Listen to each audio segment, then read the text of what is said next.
안녕하십니까. 김선민입니다. 11월 달에 모의고사를 받고요. 그 다음에 제가 이제 화학 문제를 해설해 드리겠습니다. 어떤 분들은 잘 보신 분도 있으실 거고요. 또 어떤 분들은 또 생각보다 점수가 그리 만족스럽지 못한 분도 있을지도 몰라요. 그렇지만 절대 기죽지 마십시오. 지금부터 남은 기간 동안 열심히 하시면은 그 시험 볼 때까지 최선을 다하시면 소기의 목적을 달성할 수 있으니까 지금 당장 지금 11월 모의고사 좀 못 봤다 그래서 바로 기죽거나 내지는 공부를 좀 등한시하거나 그렇지 않고 힘내서 다시 한번 공부해 보셨으면 좋겠습니다. 화학 문제는 대충 아마 그렇게 쉽다고 느끼진 않으셨을 거예요. 쉽다고 느끼진 않겠지만 그래도 아마 이 정도의 내용을 이렇게 좀 풀 줄 아는 정도의 수준까지 도달되어야, 그 정도는 되어야 변리사 화학 10문제에서 최소 8개 정도 이상은 노려보지 않을까라는 생각을 한번 해봅니다. 지금부터요, 한 문제씩 한 문제씩 해설 강의를 해드리겠습니다. 자, 1번 문제 보실까요? 자, 염소 원자를 포함하는 Cl 원자를 포함한다고 했었고요. 그 다음에 여기에는 35Cl하고 37Cl이 있다 그랬습니다. 동위원소들입니다. 동위원소는 양성자 개수는 동일하죠. 양성자는 같고요. 다른 것은 중성자가 다르죠. 중성자가 달라서 질량이 다르다 이거잖아요. 그죠? 이것을 우리는 동위원소라고 부르는 것입니다. 그런데 자연계에 존재하는 존재 비가 3대 1이다 라고 했거든요. 이 3대 1이고 또 이 CL이라고 부르는 화합물을 포함하는 포화탄화수소라고 했거든요. 포화탄화수소는요, 일단 CnH, En 플러스 2의 일반식을 가지고 있는 화합물을 포화탄화수소라고 부릅니다. 그런데 여기서 불포화도의 개념이 있거든요. 불포화도는 할로젠 같은 놈은요, 수소하고 똑같이 취급을 해버려요. 불포화도 취급할 때 할로젠은 수소와 동일하게 취급합니다. 이렇게 말하는 거예요. 그러면은요, 여기 있는 수소가 할로젠으로 바뀐다고 하더라도 불포화도를 따질 때는 수소와 할로젠은 같이 취급한다라는 개념으로다가 임하시면 일단은 기본적인 윤곽은 이 정도 이렇게 잡고 갈까요? 그 다음에 한번 보시면은요, 상대적인 존재비가 9대 6대 9대 6대 1이다 라고 하는 상대적인 존재비가 나와 있거든요. 요 9대 6대 1이 이 문제의 힌트 포인트가 되는 것입니다. 자, 한번 보십니다. 예를 들면 탄소 개수가 4개인 임의의 화합물을 한번 상정해 볼게요. 예를 들면은 이런 화합물이 있다. 그러면 여기에 할로젠이 이렇게 CL이 2개가 붙어 있는 이러한 종류의 화합물이 있다라고 한번 생각해 보시죠. 그러면 얘의 질량은 얘가 35짜리가 있고 35짜리가 한 분자 내에 35짜리가 2개가 있는 화합물이 가능할 수 있을 것이고요. 그러면 이 화합물은 질량이 126짜리가 될 거예요. 탄소는 12고 수소는 8개가 있고 할로젠은 CL이 2개가 있으니까 70이니까요. 그래서 126의 질량이 될 것입니다 라는 말을 할 수 있을 것이고요. 얘의 존재 비율에 대해서 말해보라 하면은 35짜리는 3대 1의 비율로 있거든요. 그러니까 전체 4개 중에 3개, 4분의 3만큼의 존재 비율이 있다라고 말할 수 있습니다. 그렇다면은 얘의 존재 비율은 4분의 3짜리가 2개가 있구나라고 말할 수 있으니까 약 16분의 9만큼의 존재 비율이 있을 것입니다 라고 말할 수가 있을 것이라고요. 그러면 존재 가능한 또 한 가지의 할로젠 화합물은 이런 것이 가능할 수 있죠. 여기가 35짜리고 여기는 37짜리인 화합물이 가능하고요. 또 한 가지는 거꾸로 여기가 37짜리고요. 여기가 35짜리. 물론 얘와 얘가 다른 것은 아닙니다만은 그 위치만 갖고 한번 따져보자라는 취지입니다. 그러면 얘는 4분의 3만큼 존재하고 얘는 4분의 1만큼 존재하니까 존재 비율은 4분의 3 곱하기 4분의 1 더하기 또 얘도 4분의 1만큼 존재하는 게 있고 4분의 3만큼 존재하는 게 있으니까 전체 존재 비율은 16분의 6입니다 라고 말할 수가 있을 것이고요. 또 한 가지 마지막으로 37짜리 CL이 이렇게 2개가 붙어있는 화합물이 가능하고요. 얘의 존재 비율은 4분의 1짜리가 2개가 있으니 얘는 16분의 1의 존재 비율을 갖게 될 것입니다 라고 말할 수가 있을 것입니다. 그렇다면요, 이런 얘기를 할 수 있죠. 얘의 존재 비율과 얘의 존재 비율과 얘의 존재 비율을 상대적인 비율로 나타내보라 라고 한다면은 9대 6대 1의 존재 비율을 갖게 될 것이라고요. 그러면 여기에 상대적인 존재비가 9대 6대 1의 비율로 가졌다라고 말하는 것은요. 얘는 CL이 두 개가 있는 화합물이어야만 9대 6대 1의 비율로 존재할 수 있다는 것을 설명할 수 있으므로 기억은 틀린 지문입니다. 화합물 내의 염소는 3개가 아니고요. 2개다라고 해야지만 정상적이라고요. 그러니까 기억은 틀렸구나라는 것을 확인할 수 있고요. 두 번째, 이 화합물에 포함된 탄소의 개수는 4개이다. 그래야만, 탄소의 개수가 4개여야만 이 화합물은 C4H8Cl2가 되면서 분자식이 C4H8Cl2가 되면서 질량은 만약에 35짜리면 질량은 126이 될 것이고요. 그 다음에 하나는 35짜리, 하나는 37짜리인 놈이라면 질량은 128이 될 것이고 얘의 질량은 130이 될 것입니다. 라는 것을 말할 수 있으므로 탄소 개수는 4개여야만 합니다. 그래야만 질량이 126이다라는 것에 딱 들어맞기 때문인 것이지요. 그래서 탄소의 개수는 4개이다라는 니은 지문은 틀릴 바가 없습니다. 이것은 설명할 게 없죠. 양성자의 개수는 당연히 같습니다. 동위원소란 것은요. 중성자가 달라서 질량이 다른 것을 말하는 것이지 양성자의 개수가 다른 것을 말하는 것은 아니죠. 그러니까 정답은 니은과 이것이 올바르니까 4번이 정답이다라고 말할 수 있을 것입니다. 이런 형태의 문제가 변리사 시험에 매스 스펙트럼하고요.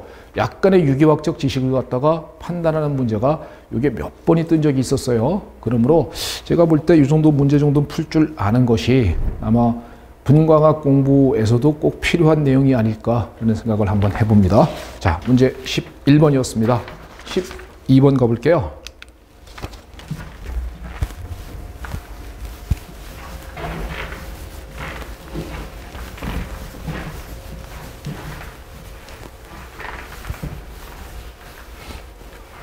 자, 문제 12번은요. 자, 1부터 17쪽에 속하는 이주기 원소 이렇게 했거든요. 이주기 원소에 관한 이렇게 문제를 갖다 단서를 좀 잘 읽어보는 게 중요할 것 같아요. 그래서 이 X축은 원자반지름이고요. 그 다음에 이쪽은 1차 이온화 에너지에 대한 그림을 그려냈습니다. 이렇게 됐거든요. 그러면 이주기 원소는 리튬부터 베릴륨, 금소, 탄소, 질소, 산소, F입니다. 라고선 말할 수 있을 것이고요. 얘들에 관한 성질을 갖다 한번 느껴보자 라는 것이죠. 자, 원자반지름 어떻게 되나요? 원자반지름은 이렇게 갈수록 점점점 작아지고 있는 거 맞습니까? 예, 핵의 전하가 증가하기 때문이죠. 전자껍질 수는 똑같은데 핵의 전하가 증가하니까 전자를 안으로 끌어당긴다 이 개념이에요. 그래서 같은 주기에서는 원자 번호가 증가할수록 원자 반지름은 감소합니다 라고 말해야 이게 머릿속으로 탁 하고 튀어나와야 됩니다. 이런 거 갖다가 이렇게 생각하고 이렇게 시험을 본다는 것은요. 시험장에서 시간이 오래 걸릴 수밖에 없어요. 그러니까 주기성 파트라 이런 내용을 정확하게 판단하셔서 바로 튀어나올 수 있도록 그렇게 연습하시는 것을 게을리하지 않길 바랍니다. 자, 유액전은 어떻게 되겠습니까? 유액전은 같은 주기에서는 항상 오른쪽 갈수록 증가하는 거죠. 같은 족에서는 내려갈수록 항상 증가합니다. 예외가 없죠. 유액전에는 예외가 존재하지 않습니다. 항상 오른쪽 아래로 갈수록 유효핵전에는 증가합니다. 머릿속에 아주 꽂아놓으세요. 유효핵전에는 예외가 없어요. 그렇기 때문에 항상 오른쪽에 있는 거, 항상 아래에 있는 것이 유효핵전화가 크다라고선 이렇게 머릿속에 딱 입력시켜 놓으시기 바랍니다. 이온화 에너지는 어떻게 되겠습니까? 이온화 에너지다. 이온화 에너지는 원칙적으로 오른쪽 갈수록 증가되는 거 맞죠? 하지만 이거는 예외가 너무 많죠. 예외가 너무너무 많습니다. 특히 가장 중요한 예외가 베릴륨하고 붕소 중에서는 붕소가 떨어진다라는 거죠. 그래서 베릴륨에서 붕소로 갈 땐 붕소가 이온 에너지가 작아집니다라는 예외가 있었고요. 또 질소에서 산소로 갈 땐 산소가 오히려 작아집니다라는 예외가 있었고요. 이건 2주기 원소의 예외고요. 3주기 원소는 여기서 똑같이 마그네슘에서 알루미늄 갈 땐 값이 떨어지고 얘는 P에서 S로 갈 때는 값이 오히려 떨어지는 이러한 현상을 갖는 것이 이온화 에너지의 예외이고 아주 출제 빈도가 높죠. 왜 그런지는 잠시 후에 설명을 드리고요. 일단은 오른쪽 갈수록 기본적으로 증가하되 왜 핵의 전하가 증가하기 때문입니다. 핵의 전하가 증가하기 때문에 껍질은 같은데 핵의 전하가 똑같은데 핵의 전하가 증가하기 때문에 전자를 끌어당기니까 반지름은 작아지고 핵과 전자 간의 인력이 증가하니까 많은 에너지를 때려 주어야만 전자가 가까스로 튀어나갑니다. 이 개념이라고요. 그렇기 때문에 오른쪽 갈수록 증가하는 건 맞는데 예외가 굉장히 많다라고 말할 수 있죠. 우리가 또 주기성에서 많이 다루는 전자친화도는 어떻게 됩니까? 전자친화도다. 혹은 전자친화도는 마찬가지입니다. 오른쪽 갈수록 일단 기본적으로 증가하는 것은 맞습니다. 오른쪽 위로 갈수록 증가하는 것은 맞는데 이렇게 증가하는데 이거는 예외 투성이죠. 이건 뭐 예외가 너무너무 많아서 뭐 이건 뭐 일일이 나열하지 못할 만큼 예외가 많습니다. 대표적인 것들이 2족 원소들이 싹 다 예외죠. 2족, 18족 질소가 전부 다 예외입니다. 2족, 18족 질소가 얘는 전자친화도가 거의 흡열이거나 혹은 0이다. 즉 전자와 친하지 않은 것들의 모임이죠. 2족, 18족 질소. 대표적으로 위고둠이 필요합니다. 또 Cl하고 F 중에 누가 더 전자친화도가 컸습니까? 하면은 전기 음성도는 F가 큽니다. 하지만 전자 친화도는 Cl이 크다는 것. 그 다음에 O하고 S 중에서도 전기 음성도는 O가 크지만 전자 친화도는 S가 크다는 것. 이런 것들은 굉장히 중요한 예외들이거든요. 전자 친화도에 있어서요. 그러니까 이런 것들은 기본적으로 머릿속에 예외적인 것들은 머릿속에 딱 꽂아 놓는 것이 필요하지 않을까라는 생각이 듭니다. 그러면은요. 지금 이런 게 기본적인 백그라운드가 되는 지식이고요. 이 기본적인 백그라운드 하에서 이 문제를 해결해 보면은 자, 원자 반지름이 이렇게 갈수록 커집니다. 그러면 리튬부터 베릴륨, 붕소 쭉 나가서 F까지 해서 원자 반지름이 제일 큰 놈은 누굽니까? 하면은 당연히 리튬이에요 라고 말할 수 있겠죠. 그 다음에 요거는 베릴륨, 얘는 붕소, 얘는 탄소, 질소, 산소, F라고선 A부터 G까지는 각각 리튬부터 F까지를 쫙 지정해낼 수 있을 거라고요. 그 다음에 예외적인 거, 그래, 요거 예외가 보이는구나. 질소에서 산소로 갈 때 산소가 더 작아졌구나 라는 예외까지 딱 들어맞고요. 또 베릴륨에서 붕소 갈 땐 역시 붕소가 더 값이 작아졌구나 라는 예외까지 딱 들어맞으니까 이온화 에너지까지도 같이 검토할 수 있을 것이다 라는 것이죠. 이게요, 굉장히 빨리 나와야 된다고요. 물론 지금 바로 나오지 않는다 해서 기죽지 마시고요. 그렇게 나오도록 몇 번만 연습해 주시면 됩니다. 그리고 자꾸 반복하다 보면요. 어느 순간인간 탁 하고 튀어나오는 스스로를 발견할 것이다 라고 생각이 들어요. 자, 일단 기본 백그라운드였었고요. 각각의 원소를 지정할 수 있었습니다. 그러면 이제 이 문제를 해결할 수 있죠. 자, 보시면요. 자기 모멘트가 가장 큰 원소는 어떤 친구는 자기 모멘트의 개념을 갖다 몰라서 못 푼다라고 말하는데요. 느낌으로 가보십시오. 자기 모멘트라는 걸 만약에 모른다고 생각해 보세요. 그러면 자기성이다 이런 관점 아니겠어요? 자기장이다라는 관점입니다. 그 얘기는 결과적으로 원소에 관한 자기성은요. 상자기성 물질이냐 혹은 반자기성 물질이냐 이 개념이거든요. 상자기성 물질이냐 반자기성 물질이냐를 말해주는 것이고요. 그 값을 자기 모멘트란 값으로 나타내 줍니다. 그래서 상자기성 물질은 우리가 알다시피 헛전자를 가지고 있는 것이죠. 헛전자를 가지고 있어서 자기장에서 끌려가는 성질을 갖는 물질을 상자기성 물질이라고 부르고요. 반자기성 물질은 전자가 전부 다 쌍을 이루고 있는 것이죠. 그래서 얘는 자기장에서 영향받지 않거나 혹은 밀친다의 관점을 가지고 있는 것입니다. 그러면 이 반자기성 물질은 요것은 자기장하고 상관이 없다는 뜻이죠. 그러니까 얘는 자기 모멘트 값이 없습니다.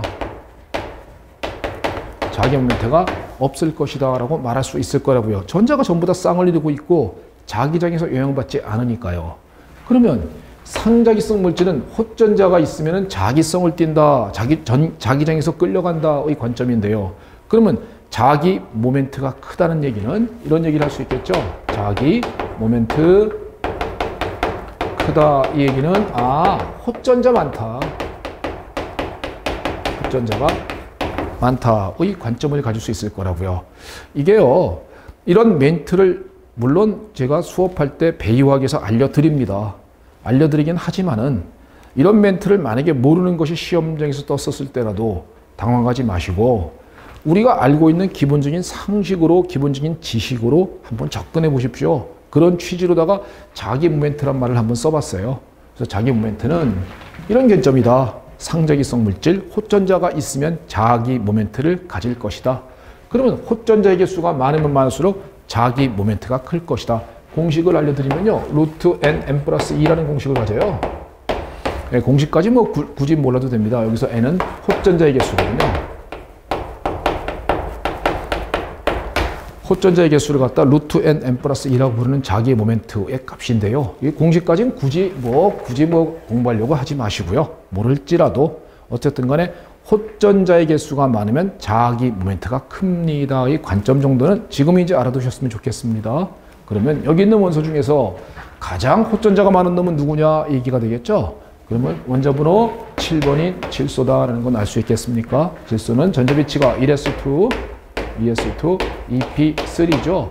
EP3니까 P어비탈의 헛전자가 각각의 각방 쓰고 있는 훈트의 규칙을 만족하면서 전자가 차 있게 됩니다. 그러면 헛전자가 3개가 존재하죠. 저기 있는 화합물 중에 헛전자가 가장 많은 것은 질소다라고 말할 수 있으므로 질소가 자기 모멘트가 가장 큽니다 라고 말해야 정상적이라고요. 그러니까 정답 1번은요. 가장 큰 원소는 질소입니다. 질소는 C죠. C. 여기서는 기호는 알파벳 기호로는 C라고 표시가 되어 있으니까 1번은 틀렸습니다 라고 말할 수 있겠죠. 자, 1번 틀렸고요. 2번 가시면요. A부터 G로 갈수록 유효 획전에는 증가한다. 완전히 거꾸로 써놨죠. 그죠? 감소한다 라고 해야 되겠죠. 유효 획전에는 예외가 없습니다. 항상 같은 주기에서는 오른쪽, 같은 주기에서는 아래로 갈수록 증가합니다. 예외가 없으니까요. 그냥 오른쪽 아래 유효 획전화 증가 이렇게 머릿속에 딱 입력시켜 놔주시기 바랍니다. 세 번째는요.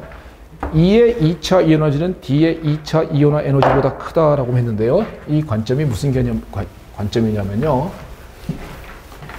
이온화 에너지의 예외를 잠깐 보시면요. 베릴륨에서 붕소로 갈 땐 오히려 얘가 떨어지죠. 이온화 에너지의 예외입니다. 얘가 전자비치가 원자번호 4번 1s2, 2s2거든요. 붕소는요. 1s2, 2s2, 2p1이거든요. 이온화 에너지라는 것은요. 중성 기체 원자 1몰에서 베릴륨이라고 부르는 중성 기체 원자 1몰에서 에너지를 때려 주어서 전자를 갖다가 내보내주고 양이온이 될 때 그때 에너지를 얼만큼이나 흡수합니까? 이 관점을 이온화 에너지라고 부르는 것입니다. 그런데요. 베릴륨은 1s2, 2s2니까 전자를 내보내주기 위해서는요. 반드시 s오비탈에 있는 전자를 내보낼 수밖에 없어요. 여기다가 에너지를 때려주어서 여기에 있는 전자를 내보내줄 수밖에 없는 것입니다. 그런데 붕소는 1s2, 2s2, 2p1이거든요. 그러니까 여기다가 에너지를 때려주게 되면 p오비탈에 있는 전자가 튀어나가게 됩니다. 라고 말할 수 있을 거라고요.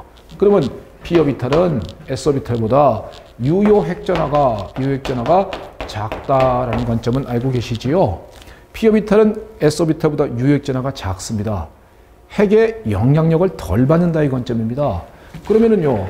p오비탈은 있는 전자 한 개는 유효핵전화가 작으니까 적은 에너지만 때려줘도 튀어나간다. 이렇게 말할 수 있겠습니까? 적은 에너지만 때려줘도 전자가 튀어나가 줍니다. 라고 말할 수 있단 말이죠. 그 얘기는 결과적으로 베릴륨보다 붕소가 이온화 에너지가 작아지는 원인에 해당될 것입니다. 그러니까 정답은 일단 4번이네요. 이게 4번. 2보다 F에 2가 붕소고요. 그 다음에 F가 베릴륨 붕소죠. 이온 에너지는 전자 간의 반발력 때문이다가 아니라 유핵전화가 작은 오비탈에서 전자를 내보내주기 때문에 이온화 에너지가 작습니다. 라고 표현해 돼야 됩니다. 그러니까 4번은 틀렸고요. 이번에는 2차 이온화 에너지를 물었습니다. 2차 에너지 보시면 E의 2차 에너지는 D의 2차 에너지. E가 누구냐 하면 여기 가만 보니까 여기 E가 요거죠. 요게 C고요. 요거 E. 요거 이게 베릴륨이죠. 붕소군요. 미안합니다. 붕소, 탄소에 관한 이야기가 되겠네요. 그러면 붕소. 자, 2차 에너지는 붕소 양이온에서 즉 전자비치가 1s2, 2s2를 가진 이런 상황에서 여기서 또 에너지가 들어가서 붕소 이가 양이온되고 전자를 내보낼 때 그때 들어가는 에너지를 2차 이온화 에너지라고 부르는 겁니다. 그럼 붕소 양이온은요. 전자 배치가 1s2, 2s2가 되는 상황이 됐고 누구랑 똑같으냐? 베릴륨과 똑같이 되어버렸죠. 그러면은 탄소 양이온은요. 전자 배치가 1s2, 2s2, 2p1이 돼버렸습니다. 누구랑 전자 배치가 똑같았어요? 얘는 붕소와 전자 배치가 똑같은 상황으로 바뀌었습니다. 그러면 결과적으로 1가 양이온에서 2가 양이온으로 바꿔줄 때 들어가는 에너지를 2차 이온 에너지라고 부르거든요. 그러면은 얘는 베릴륨과 똑같다. 얘는 붕소와 똑같다. 그러면 여기서도 동일하게 붕소에서 즉 2P에 있는 전자를 내보내주기가 더 쉬울 것이다 라는 거죠. 그러니까 C 양이온 즉 붕소에 해당되는 탄소 양이온 즉 붕소에 해당되는 얘가 붕소에 해당되니까요. 붕소에 해당되는 이온 에너지가 더 작을 것입니다 라고 말하는 것은 이 관점하고 동일한 관점을 이건 1차 이온 에너지 예외, 이건 2차 이온 에너지 예외라고 말할 수 있겠군요. 그래서 정답은 3번이 정확하게 딱 들어봤습니다. 그래서 3번이 정답에 해당되고요. 4번은요. A 음이온, 그 다음에 A가 되고, 그 다음에 전자가 나갔습니다. 라는 것은요. 자, 우리가 거꾸로요. A에다가 전자를 받아서 A 음이온이 되고, 그때 에너지가 나간다. 이거 갖다 우리는 뭐라고 부르냐면요. 중성기체 원자 1몰에서 전자 1몰이 들어가서 음이온이 될 때 방출하는 에너지의 관점이거든요. 즉, 얘는 전자친화도라고 부르는 것입니다. 전자친화도에 부르는 관점을 거꾸로 적어놨거든요. 결과적으로 5번은요. 반응열의 크기는 A 원자의 이온화 에너지와 같다가 아니라 전자친화도와 절대값이 같다라고 말해야 정상적입니다. 전자친화도와 절대값이 같다라고 말해야 정상적이라고요. 그러니까 정답은요. 3번입니다. 3번이 정확하게 딱 들어맞고 나머지는 전부 다 틀렸다라고 말할 수 있을 것이라고요. 문제가 그렇게 만만치는 않을 거예요. 시간이 조금은 걸렸을지도 모릅니다. 주기성 문제도요. 어렵게 내려고 교수님이 마음을 먹으면 엄청 어렵게 낼 수도 있거든요. 그런데 아마 이 정도면 충분히 되지 않나 하는 생각을 해봅니다. 내용을 일단 잘 파악하셨으면 좋겠어요. 자, 13번 가봅니다.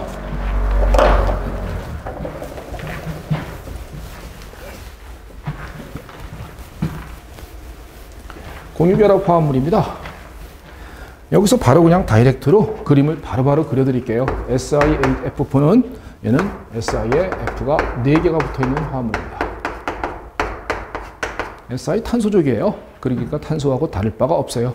혼성오비탈은 당연히 sp3고요. 분자 모양은 당연히 정사면체가 될 것이고요. 정사면체니까 각도는 109.5도입니다. 라고 말하는 것은 이것은 거의 공유결합의 상식으로 튀어나왔으면 좋겠습니다. SeCl2 이렇게 되어 있습니까? SeCl2 한번 루이스 구조 그리는 방법대로 간단하게 빨리나 한번 해보시죠. 원자과 전자, 총원자과 전자 Se는 산소족이에요. 그러니까 6개 더하기 27의 14에서 토탈에서 20개의 원자과 전자가 있습니다. 라고 판단이 될 것이고요. 일단 단일 결합으로 한번 그려봅니다.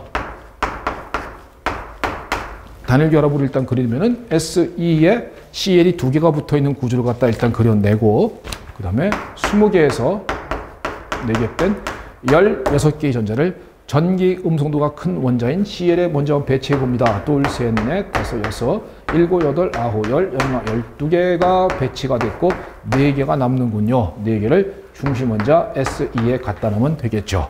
그러면 이렇게까지 구조를 그려냈으면은요. 일단 확인 끝 됐습니다. 얘는 SE는 주변에 CL1, CL2, 전자쌍 하나, 전자쌍 둘 해서 토탈 스테릭 넘버가 4가 되죠. 스테릭 넘버 4가 되니까 얘는 정사면체입니다. 라고 말해야 되는 것이고요. 역시 혼성 오비탈은 sp3입니다. sp3입니다. 라고 말해야 될 것입니다. 여기서 문제에서 하나가 형식 전화가 나왔죠. 자, SE의 형식 전화에 대해서 가라. 자, 여기서요. 원자과 전자 6개 맞습니까? 이문에 공유전자 몇 개인가요? 하면은 하나, 둘, 셋, 4개가 공유되고 있죠. 비공유 전자가 4개가 되어 있으니까 형식 전화는 0입니다. 라고 이렇게 공식으로 풀어도 되고요. 공부를 많이 한 수험생들은 SE 원자과 전자가 6개를 가져야 정상적인데 하나, 둘, 셋, 넷 2개 중에 1개는 얘 거, 2개 중에 1개는 얘 거니까 6개를 가져야 정상적인데 6개 있는 꼴이니까 형식자는 0이구나 라고선 이렇게 이해하면 조금 더 빠를 것입니다. 그러면 형식자는 제로다라는 것을 확인할 수 있을 것이고요. 그 다음에 C는 COF2에 바로 고분결합 구조를 그려드릴게요. COF2의 루이스 구조를 그려낸 것입니다. 그러면 가운데 탄소는 혼성 오비탈이 sp2입니다 라고 말할 수 있을 것이고요. 분자 모양은 평면 삼각형이다 라고 말할 수 있겠죠. 평면 삼각형 분자 모양을 가지고 있습니다 라고 말할 수 있을 거라고요. 자, IF5입니까? IF5, 예, 비공유 전자쌍이 한 쌍이 I에 있다는 것을 알게 됩니다. 루이스 구조 그리는 방법들을 한 번만 연습해 보세요. 그러면 얘는 스테릭 넘버 6이 되겠죠. 스테릭 넘버 6이면 기본 모양은 정팔면체. 그러면 I 가운데 놓고요. 전자쌍 한 쌍을 처리할 때 정팔면체 구조에서는 적도 방향, 축 방향 이런 개념이 없어요. 이런 개념이 없으니까 편한데 아무 데나 갖다 놓으면 됩니다. 그러면 나머지가 전부 다 F가 5개가 존재합니다. 이렇게 말할 수 있을 것이고요. 그러면 얘의 분자 모양을 말해 보십시오 하면은 사각 피라미드구나. 사각 피라미드의 분자 모양을 가지고 있구나라고 이렇게 사각 피라미드 모양으로 생겼으니까요. 이렇게 생겼으니까 사각 피라미드구나라고서 말할 수 있다는 것이죠. 그 다음에 중심 원자 I의 혼성 오비탈을 말해보라 하면은 sp3d2 혼성 오비탈을 가지고 있습니다. 라고서 바로 이렇게 찍어낼 수 있어야 돼요. 공결합 문제는 한 문제가 꼭 나오는데 이 정도는 거의 상식의 범주로 튀어나와 주어야 합니다. 자, ALH4 마지막이죠. 여기다 바로 적어드릴게요. H가 4개가 붙어 있습니다. 그럼 혼성 오비탈은 당연히 스테릭 넘버 4니까 4개가 붙어 있으니까 스테릭 넘버 4. 얘는 sp3고요. 분자 모양은 정사면체입니다. 라고 말할 수 있을 것이라고요. 여기 있는 화합물들의 공유결합 화합물의 구조를 쭉 나열해 드린 것입니다. 자, 기억. 혼성 오비탈이 sp3인 것은 3개다. 예, 3개 맞습니까? 예, 기억 맞고요. 그 다음에 S2의 Cl2에서 형식자는 0이다 라고 해야 됩니다. 플러스 1이 아니죠. 그러니까 니은 틀렸고요. 이것은 sp3d는 없죠. sp3d2가 있죠. 그러니까 이것은 틀렸고요. 그 다음에 사각 피라미드 모양. 예, IF5네요. IF5가 사각 피라미드 모양을 가지고 있습니다. 라고 하니까 정답은 기억과 리을이 올바르게 되어서 2개이다 라고 말해야 정상적이라고요. 자, 이 정도 문제였습니다. 문제 4번, 14번 가보시죠.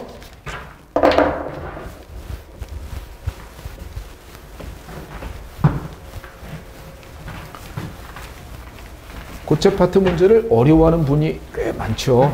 그 이유가 일단 안 해워서 그래요. 입체적인 공간 지각력이 약한데도 불구하고 외우지도 않으면 고체 파트 못 풉니다. 그럼 극복 방법은 2가지예요. 입체적인 공간 지각력을 키우거나 안 크거든요. 태어날 때 결정 나거든요. 그러면 우리는 입체적인 공간 지각력이 기본적으로 갖추어지지 못한 학생일 경우에는 암기하는 거예요. 내용을 외워서 문제를 풀어야 하는 것입니다. 근데 외우지도 않고 공간 지각력도 없고 그러면 고체 파트 문제가 안 나오길 기대하겠죠. 근데 그렇게 기대하는 사람은 고체 파트 문제가 시험에 꼭 나옵니다. 그러니까 고체 파트 문제에서는요. 이게 외울 게 엄청나게 많다면은 그리고 외우는 것도 어느 정도 이해가 되면서 외워지는 거기 때문에 외울 수 있거든요. 그러니까 외울 게 엄청나게 많다면은 외우란 말 못하겠지만 사실 별것도 아닌 내용밖에 없거든요. 그러므로 웬만하면 다 외워서 우리가 해결해 줄 수 있길 바라겠습니다. 자, NaCl입니다. Cl 음이온이, 요 큰 게 Cl 음이온 맞죠? 면심입방 맞습니까? Cl 음이온이 면심입방이고요. 그러니까 이 안에는 몇 개가 있냐? 면심입방의 결정의 단위세포 속의 입자수의 개수는 4개입니다. 라고 하는 거, 이건 맞아요. 예. N 채심엔 없고요. 2분의 면심, 면에 6개 면이 있고요. 그 다음에 4분의 모서리, 4분의 없고요. 8분의 꼭지점, 8꼭지점이 있으니까 4개의 입자가 존재합니다. 라고서 얘기하는 게 면심 입방 구조에 해당되는 거라고요. 쌓이는 모습으로는 FCC라고 부르는 거죠. FCC는 쌓일 때는 CCP라고 이렇게 얘기를 하는 것입니다. 그 다음에 요 조그만 것이 Na 양이온이죠. 조그만 것이 Na 양이온이고 이 Na 양이온은요 모서리와 채심에 존재하죠. 모서리 12모서리 있으니까 요겁니다. 4분의 12모서리 있는 거. 여긴 없고요. 여긴 없고요. 채심에 여기 하나가 있고요. 채심이 하나가 있고요. n 채심 2분의 면심 4분의 모서리 8분의 꼭지점이란 공식에 대입해서 문제를 풀면 됩니다. 그러면은 여기서 3개 있고 여기서 하나가 있으니까 토탈에서 4개가 존재합니다. 그렇기 때문에 Cl 음이온도 4개, Na 양이온도 4개이니까 1대1의 비율로다가 NaCl이라고 부르는 이와 같은 화합물을 만들어내는 것이다 라는 것이죠. 이게 NaCl의 결정 격자입니다. 이때 A와 B의 양이온은 이거 A 구조에서 A를 보면요. 이 구조 그림에 이 가운데 있는 게 보일 겁니다. 가운데 있는 놈을 보면요. 자, 그림을 대략 한번 그려볼게요.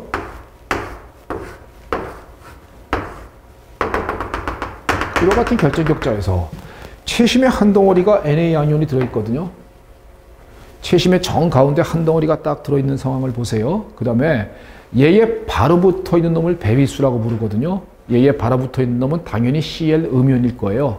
그러면 얘에 가장 가까이에 있는 Cl 음이온은요. 아마도 면에 있는 것이겠죠. 면은 윗면, 앞면, 저 뒷면. 뒷면 그림이 좀 이상하긴 한데 좀 참고해 주십시오.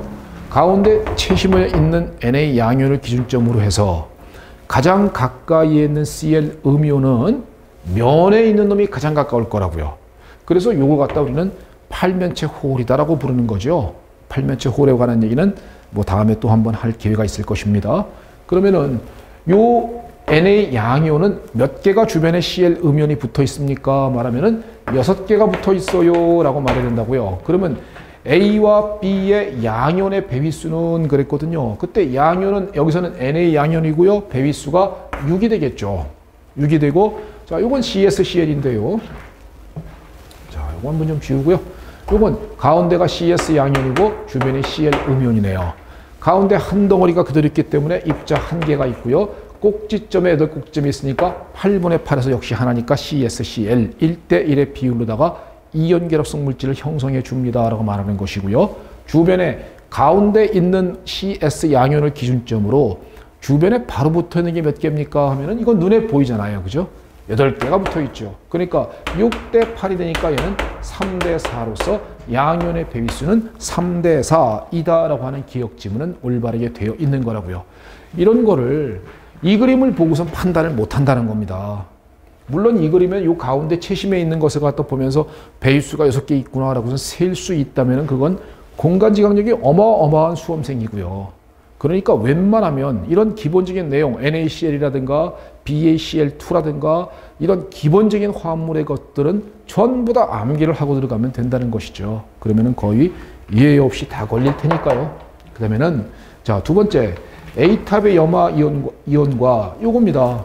CSCl입니다. NaCl입니다. 여기서 Cl 음이온과 두 번째로 인접한 자, 이게 얘를 기준점으로 봤을 때 첫 번째로 인접한 놈은 누굽니까? 하면 당연히 Na 양이온이 첫 번째겠죠. 얘죠, 얘. 모서리에 이렇게 있고요. 그 다음에 아래에 있고, 그 다음에 요 위에 덩어리에 또 하나 있을 것 아니겠습니까? 그러니까 첫 번째로 있는 것은 모서리에 있는 것 4개와 아래의 채심에 위에 채심에 있는 거에서 얘도 배위수는 6이다라고 이렇게 말할 수 있거든요. 그래서 Cl 음이온도 배위수 6, Na 양이온도 배위수 6, 이게 NaCl의 결정격자입니다. 그런데 지금 여기서 묻는 것은요. 두 번째로 인접한 그랬거든요. 두 번째로 인접했으니까 당연히 얘를 기준점으로 첫 번째는 Na 양이온이니까 두 번째는 당연히 Cl 음이온이 두 번째겠죠. 그럼 여기서 이게 배위수가 얼마입니까? 라는 것을 갖다가 그림으로 도저히 판단이 안 됩니다. 공간지각력이 웬만큼 뛰어나지 않고서는 그림으로 판단이 안 되거든요. 그러면 이런 문제 어떻게 푸느냐? 이거죠. Cl 음이온은 아까 FCC라고 그랬죠. 그리고 쌓이는 모습은 CCP라고 했습니다. CCP나 FCC 같은 얘기가 되는 거고요. 그 다음에 6방 최점에 쌓이면 HCP. 얘들은 전부 다 공통적으로 배위수가 12죠. 최점일 쌓이면 입방 최점일 쌓이면 CCP, 결정호의 모습으로는 FCC. 육각 최점일 쌓이면 HCP는 배위수가 최점일 쌓이면 배위수가 10이거든요. 12의 배위수를 가져요. 주변에 12개가 둘러싸여 있다는 얘기입니다. 그 얘기는 결과적으로 배위수가 12다. 그러면 자, CL의 입장에서 두 번째 있는 것은 CL인데 얘는 몇 개가 둘러싸여 있는 거니? FCC이니까 얘도 12개가 둘러싸여 있는 거고 CL 음이온 간이니까 반발력을 갖는다라고 말할 수 있는 것도 당연하다라고 말해야 합니다. 그러니까 정답은 니은도 올바르게 돼 있죠. 염화기온과 두 번째로 인접한 입자수는 12개이며 이게 두 번째니까 배위수이고 FCC이니까 배위수다라고 말하는 것입니다. 배위수 12이다라고 말한 것입니다. 그리고 반발력을 갖는다. 왜? CL 음이온간이니까 당연히 반발력이 있을 수밖에 없는 겁니다. 정답. 니은도 맞아요. 이것도 맞죠. CS 양이온을 잠깐 빼보십시오. 이걸 잠깐 빼보면 CS 가운데 걸 뺐다고 생각해 보세요. 그러면 그 옆에 있는 CL 음이온도 단순 입방 결정 격자인 SC죠. SC고요. 그 다음에 그 옆에도 또 얘가 CS 양이온이 이렇게 존재할 거 아니겠습니까? 역시 존재하는 모습은 이런 식으로 위층, 아래층에 이렇게 다시 또 쌓여있는 이러한 말하자면 이런 모습이에요.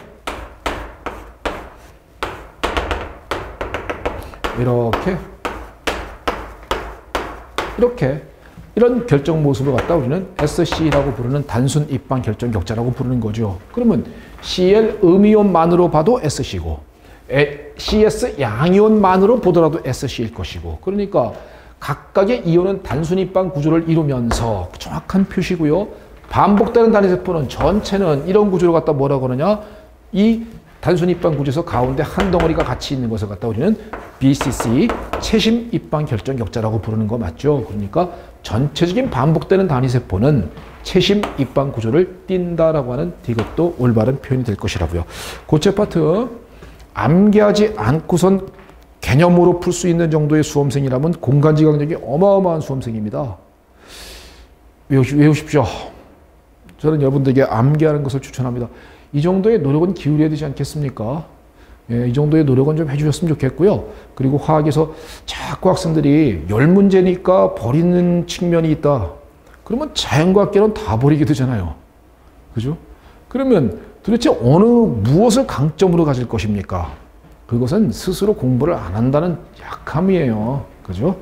그러니까 자기의 약함에 타협하지 마시고요. 타협하지 마시고 공부 외울 수 있는 건 웬만하면 다 알고 들어간다. 그래서 웬만한 문제 나왔을 때 해결할 수 있었으면 좋겠다는 생각을 가져봅니다. 자, 문제 15번 가볼게요. 자, 기체 파트에서 이상기체와 실제기체에 관한 문제였습니다. 여기 있는 문제들은 전부 다 제가 출제한 겁니다. 제가 출제한 거고 과거에 제가 미트, 디트 강의하면서 오랜 강의 기간 동안에 출제를 미트, 디트 수험생들에게 내가 냈던 문제들입니다. 그런데 거기에 나와 있는 그 문제집에 있는 제가 갖고 있는 문제집이 있거든요. 거기에 있는 것 중에 제일 쉬운 것만 골라와 봤습니다. 제일 쉬운 것만 골라와 보느냐고 그것도 힘들더라고요. 쉬운 거 고르는 것도 쉽지 않더라고요. 그래서 이 정도 수준이면은 변리사에 적합하다라고 저는 생각을 합니다. 그리고 이 정도 수준 정도는 학생들이 공부를 해야 한다라고 생각을 해요. 이상기체와 실제기체입니다. 자, Z값이 1인 놈을 이상기체 이렇게 부르는 거 맞죠? Z값이 1인 것을 이상기체라고 부르고요. 자, 이 그림에서 우리가 이런 얘기 한번 잠깐 해보죠. 크게 그림을 그려볼게요. 압축인자 Z라고 부르고요. 이게 1인 놈을 이상기체라고 부르는 겁니다. PV 이꼴 nRT인데 nRT분의 PV 값이 Z고요. 그게 1인 놈을 이상기체가 당연하죠. 실제기체는요. 얘한테 벗어나는 거죠. 어떤 놈은 이런 식으로 벗어나는 것도 있을 것이고요. 어떤 놈은 이런 식으로 벗어나는 것도 있을 겁니다.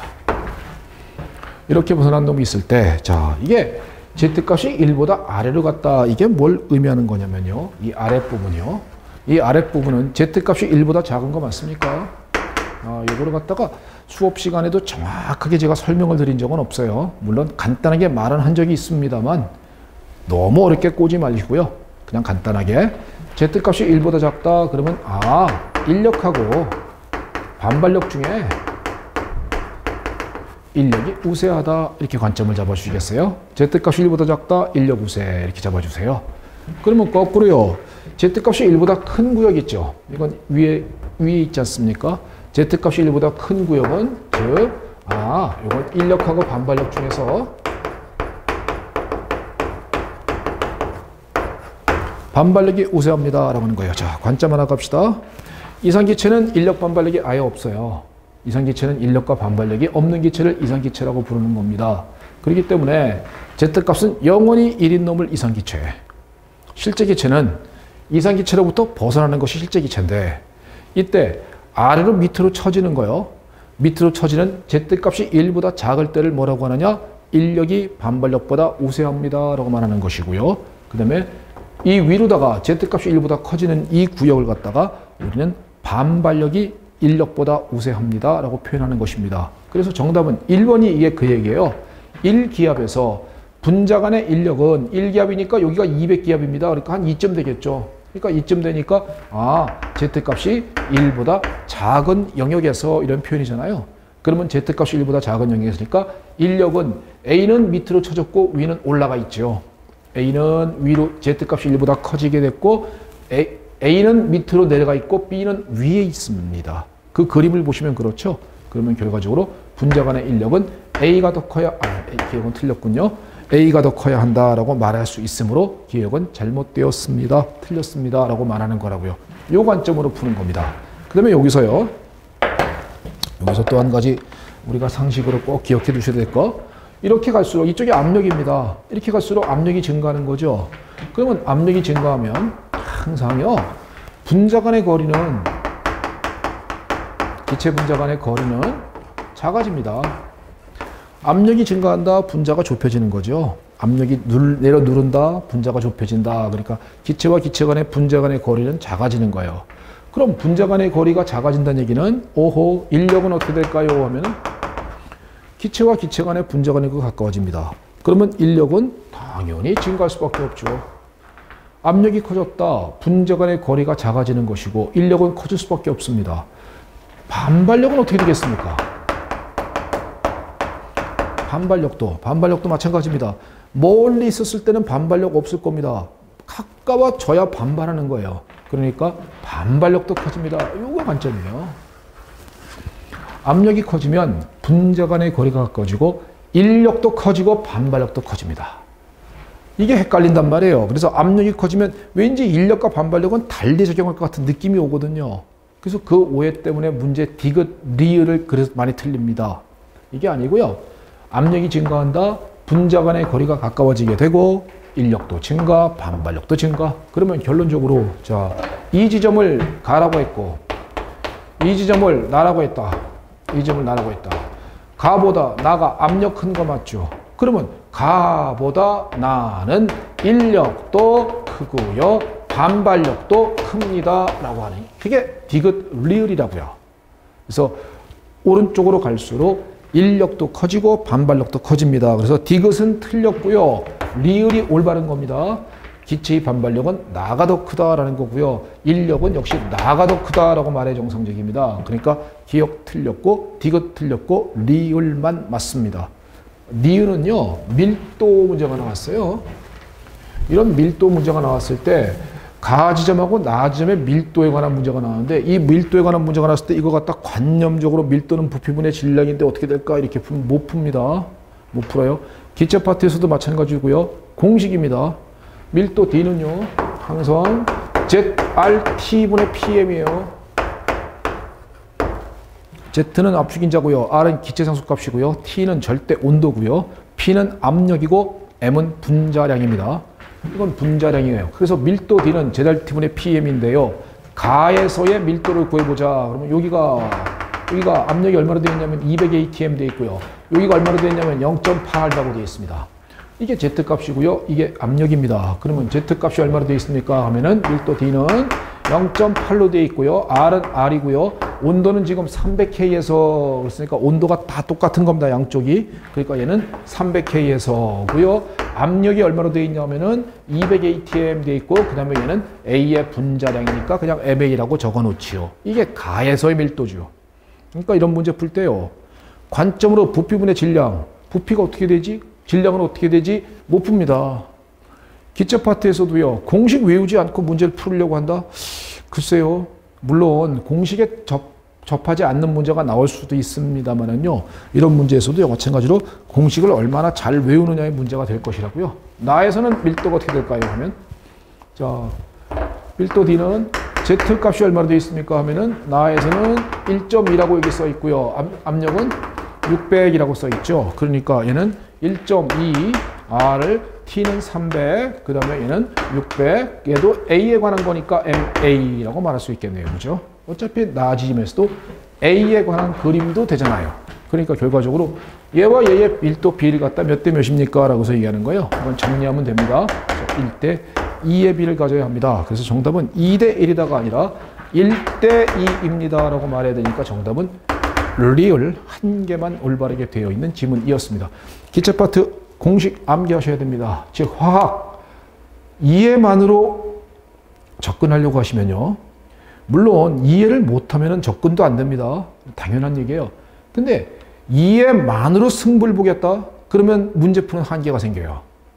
그러니까 저는 여러분들에게 기본적으로 공식 같은 거 다 외웠으면 좋겠다는 생각이 들어요. 그래서 제가요. 막판에 1월 달에 공식 정리 한번 전체적으로 싹 해드릴게요. 공식 정리 한번 전체적으로 싹 해드려서 화학에서 적어도 공식에서 필요한 공식들이요. 그것들은 절대적으로 암기를 시켜드리려고 노력할 것입니다. 문제 15번이었습니다. 16번 가볼게요. 연력학 문제네요.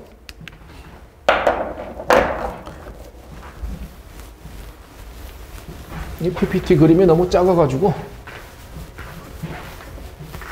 조금 보기가 힘드시죠? 그런데 인내해 주십시오. 자, 델타 H는 이렇게 돼 있고 여기가 373K를 기준점으로요. T 델타 S는 이렇게 돼 있는 그림을 나타내 주었습니다. 그러면 373K를 기준점으로 그보다 고온이다 하면은 고온에서는 누가 큽니까? T 델타 S가 컸죠. 델타 H가 작았죠. 그림의 양상이 그렇게 되어 있습니다. 그러면 자, 우리가 알고 있는 연력학적 관계식. 만약에 학생들께서요. 연력 변리에서 시험을 들어가는데 이 식을 만약에 안 써먹었다. 그러면 당신은 연력학 문제를 잘못 풀었다고 말해도 될 겁니다. 아마 이 식은 무조건 써먹게 될 거예요. 델타 G는 깁스함수의 변화는 엔탈피 변화 빼기 T 델타 S다. 라는 식은요. 이건 무조건 거의 써먹게 될 가능성이 높으니까요. 자, 그러면 여기서 이것은 T 델타 S에 관한 그림이고 이건 델타 H에 관한 그림인데 이렇게 그림을 나타내 줬는데 이건 T 델타 S는 373K를 기준점으로 이것보다 고온에서는 T 델타 S가 컸죠. 그러면 결론적으로 여기 이 식에서 얘가 크고 얘가 작았죠. 그러면 작은 데서 큰 걸 빼주니까 값은 당연히 0보다 작을 수밖에 없죠. 그러면 깁스 함수의 변화가 0보다 작다를 화학적인 의미성으로 말해보라 하면은 자발적입니다 라고 표현한 거 맞죠? 델타 H가 0보다 작은 경우는 발열입니다 라고 말하는 겁니다. 델타 H가 0보다 큰 경우는 흡열입니다 라고 말하는 거예요. 델타 G가 0보다 작은 경우를 자발적입니다 라고 표현하는 것이고요. 델타 G가 0보다 큰 경우를 비자발적이다 라고 표현하는 겁니다. 델타 S가 0보다 큰 경우는 뭐라고 하는 건가요? 예. 엔트로피가 증가합니다 라고 표현하는 겁니다. 자발입니다가 아니에요. 아셨죠? 엔트로피가 증가하는 화학 반응입니다 라고 표현하는 것이고요. 델타 S가 0보다 작은 경우는 엔트로피가 감소되는 화학 반응입니다 라고 표현하는 겁니다. 정확하게 개념을 깨우치세요. 그러면 373K보다 고온일 때는 깁스함수의 변화가 0보다 작다는 걸 알았으니까 자발적입니다 라고 말할 수 있을 것이고요. 그러면 똑같은 관점에서 373K보다 저온일 때는 그림의 양상에서 델타 H가 크고 T 델타 S가 작았네요. 그러면 델타 G는 델타 H 마이너스 T 델타 S에서 이게 크고 얘가 작았으니까 큰 데서 작은 값을 빼줬으니까 당연히 0보다 클 것이고 델타 G가 0보다 크다. 우리는 비자발이라고 표현하는 것이죠. 그러면 자, 기억은 틀린 거 알겠습니까? 전 온도 영역에서 자발적이다가 아니라 373K보다 고온에선 자발적이고 저온에선 비자발이고 373K에서는 어떤 일이 벌어집니까? 델타 H와 T 델타 S가 동일하니까 결국은 델타 G는 델타 H 마이너스 T 델타 S인데 얘와 얘가 값이 동일하니까 델타 G가 제로가 됩니다 라고 표현하는 거죠. 이 지점을 우리는 평형이라고 부르는 거 맞습니까? 델타 G가 깁스함수의 변화가 제로인 점을 평형점이라고 표현하는 것입니다. 그러면 정답 기억은 틀린 거 알겠죠? 전 온도 0에서 자발적이다가 아니라 고온에서 자발적이다 라고 표현해야 합니다. 그러니까 기억 틀렸고요. 니은에서 373K에서는 엔트로피 변화는 0이다가 아니라 깁스함수의 변화가 0이다 라고 말해야죠. 373K는 델타 H와 T 델타 S가 같은 것이고 깁스함수의 변화가 제로가 되는 거니까요. 그러니까 니은은 틀렸고요. 그 다음엔 373K 이상에서 평형상수는 1보다 크다 했거든요. 평형상수와 깁스함수의 관계식 델타 G0는 마이너스 RT-LNK죠.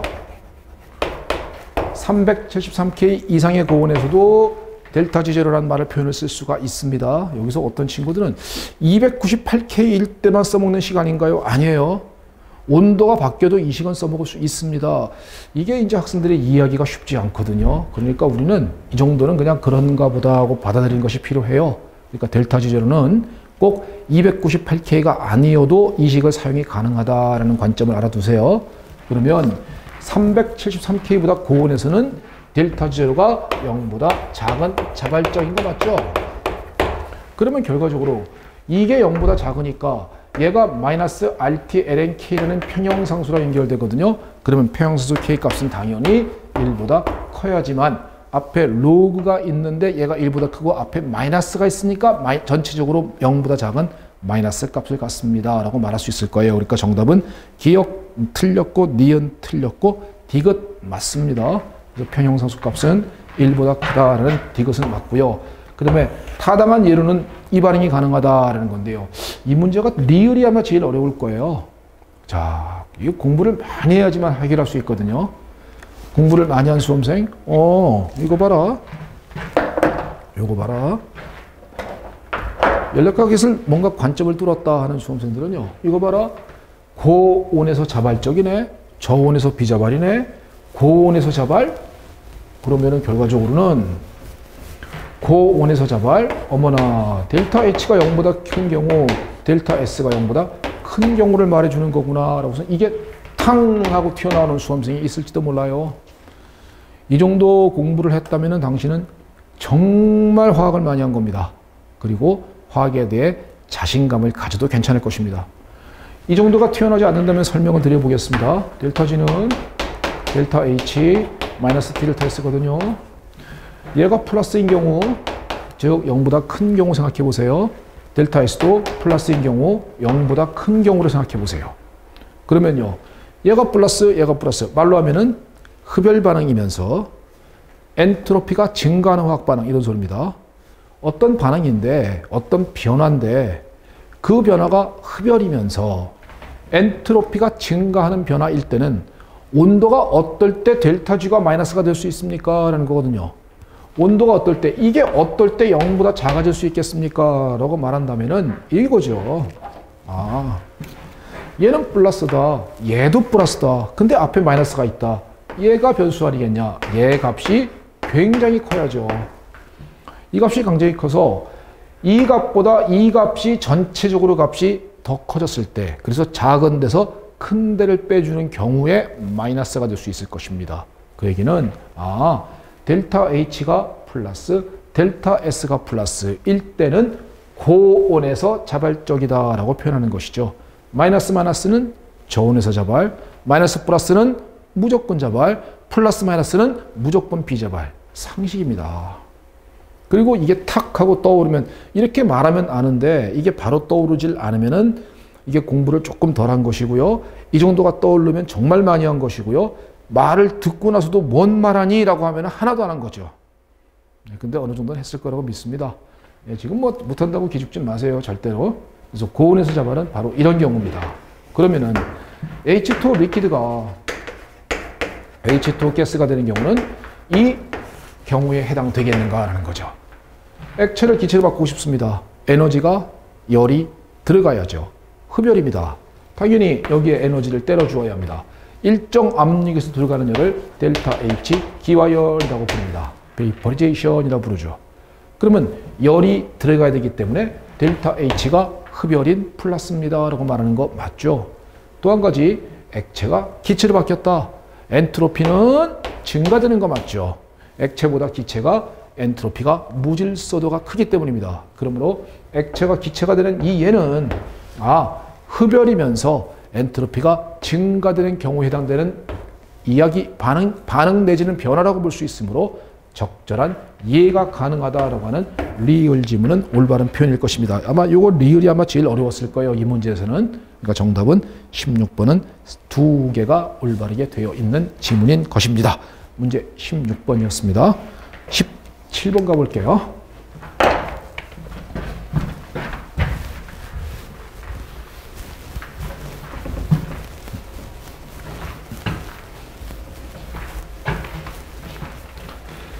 속도와 평형 파트입니다. 속도 파트 하나, 평형 파트 하나가 꼭 나옵니다.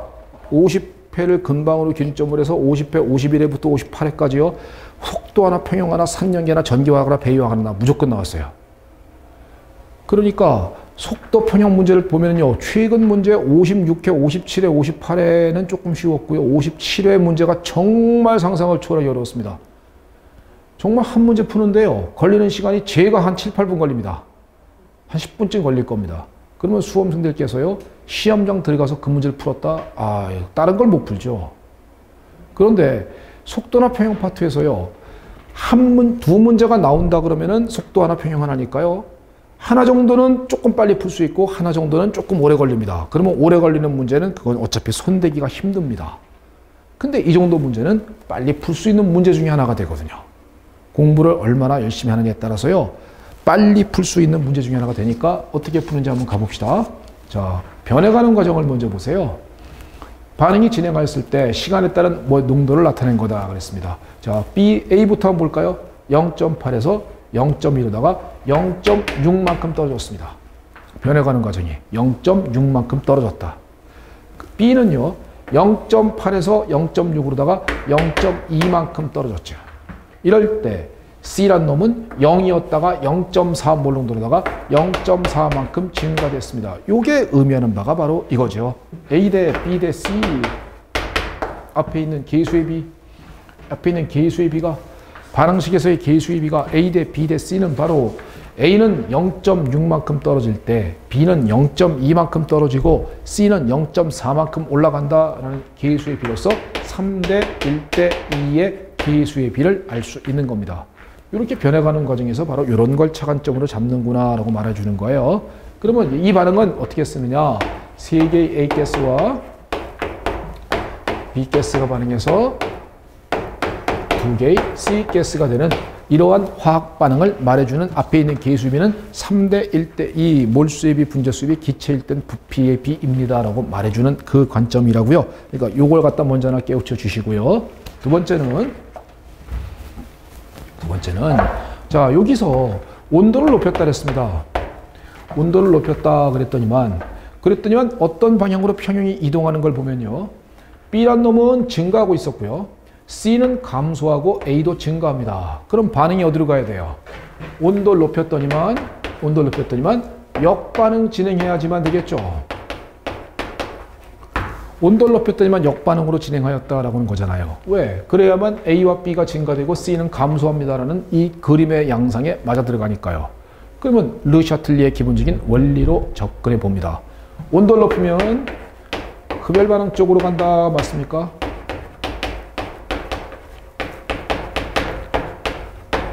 이게 르샤틀리 원리의 기본이죠. 온도를 높이면 흡열 반응 쪽으로. 근데 이 반응의 데이터의 그림을 보면은 온도를 높이면 역반응 같다 그랬습니다. 그러면 이런 얘기네요. 역반응이 흡열 반응이구나 라는 거죠. 역반응이 흡열 반응이니까 우리가 결론을 할 수 있을 겁니다. 정반응은 발열이구나. 역반응은 흡열 반응이니 정반응은 발열 반응이다 라는 것은 당연한 얘기가 될 거고요. 그러면 에너지 그림을 그리게 되면 여기가 반응물이고 여기가 생성물일 때 에너지가 낮아지는 그래프 양상을 보여주게 될 것입니다 라고 말하는 거 맞죠? 이런 그림을 발열 반응 그래프다 라고 말하는 거니까요. 그러면 우리가 활성화 에너지의 크기를 비교할 때 이거 갖다가 우리는 정반응의 활성화 에너지라고, 여기가 반응물이고 여기가 생성물입니다. 그래서 반응물이 생성물에 변할 때 에너지가 낮아지는 과정을 발열 반응 이렇게 부르는 거예요. 그러면 요걸 갖다가 정반응의 활성화 에너지인 EA라고 하고요. 요걸 갖다가 역반응의 활성화 에너지인 EA 다시라고 한다면 EA보다 2a-가 더 큽니다라는 것을 깨우칠 수 있죠. 기역지문입니다. 그죠? 기역지문은 정반응의 활성화 에너지는 역반응의 활성화 에너지보다 작다라고 해야 합니다. 그죠? 얘가 작고 얘가 큽니다. 그래야 정반응의 발열이라는 이 데이터를 부합하는 결론을 얻을 수 있거든요. 그래서 이게 기역지문에 해당되는 설명이었고요. 두 번째, 가에서의 역반응 속도는 가는 바로 이 지점이고요. 나는 바로 이 지점입니다. 근데 여기서 어떤 일이 벌렸냐면요. 온도를 높였거든요. 그럼 여기가 고온이고요. 여기가 저온이죠. 온도를 높인 지점에서 평형을 새로 재편되었다. 그러니까 여기는 온도가 높고 여기는 온도가 낮다고요. 자, 속도 상수의 온도 전성입니다. 온도를 높이면 속도 상수는 항상 증가합니다. 온도를 높이면 속도 상수는 항상 증가해요. 온도를 높였을 때 속도 상수가 작아지는 경우는 없습니다. 이게 무슨 식인가요? 아레니우스식 맞습니까? 아레니우스식은요. LNK와 T분의 1이라는 그래프가 반드시 음의 길기 갖는 직선입니다. 이때 y좌편 값이 LNA고요. 기울기가 마이너스 R분의 활성화 에너지거든요. 이랬을 때 온도를 높였다라고 말하면은요. T분의 1을 낮춘 거죠. 그러면 온도를 높이면 T분의 1을 작게 해주면은 K 값은 반드시 커지거든요. 그러므로 온도를 높였을 때 속도 상수는 어떻게 변해줍니까? 라고 물었을 때는 항상 증가합니다. 라고 말해야 되는 겁니다. 속도 상수가 작아지는 경우는 없어요. 항상 커지는 것이죠. 다만 활성화 에너지가 크면은요. 속도 상수가 작고요. 활성화 에너지가 작으면 속도 상수가 크거든요. 활성화 에너지가 큰 놈의 속도 상수의 증가폭은 더 커집니다. 이 말까지 이해가 되십니까? 만약에 제가 지금 말한 것 중에 이 말 정도까지 만약에 아레니우스식에서 이해가 되는 수험생은 상당히 공부를 많이 한 수험생이고요. 만약에 이 말을 이해하지 못하는 수험생은 조금만 더 공부를 해주시기 바랍니다. 그리고선 제가 말하는 것을 저게 무슨 말이지? 라고 우선 의문감을 갖고 있다가 책에서 한번 꼭 찾아봐 주시길 바랄게요. 그러니까 일단 니은은 무조건 맞는 겁니다. 그죠? 반응 속도를 비교하자. 나가 고온입니다. 속도는 당연히 빠를 수밖에 없는 거예요. 그러니까 니은은 가에서의 역반응 속도든 정반응 속도든 나에서의 정반응 속도든 역반응 속도보다 무조건 작아야 하는 겁니다. 그러니까 정답은 니은은 무조건 올바른 표현이다 라고 말할 수 있으니까 기억 틀렸고 니은 맞았습니다가 될 것이에요. 디귿 보면요. 부피를 감소시켰다 그랬습니다. 부피를 감소시키면 자 요거 이제 지우고요. 부피를 감소시켰다. 그러면 이게 뭐야? 압력을 증가시켰죠. 르샤틀레 원리입니다. 압력을 증가시키면 몰수가 줄어드는 방향으로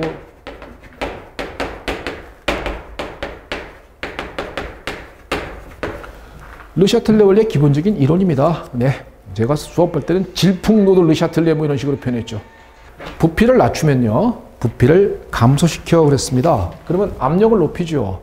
압력을 높이면 르샤틀레 원리상 몰수가 줄어드는 방향으로 간다라는 게 르샤틀레의 기본입니다. 수업할 땐 제가 질풍노도 르샤틀레 뭐 이렇게 설명했던 것 같습니다. 그랬을 때요. 우리가 관심을 둘 때 항상 기체인 걸 먼저 확인해 보셔야 돼요.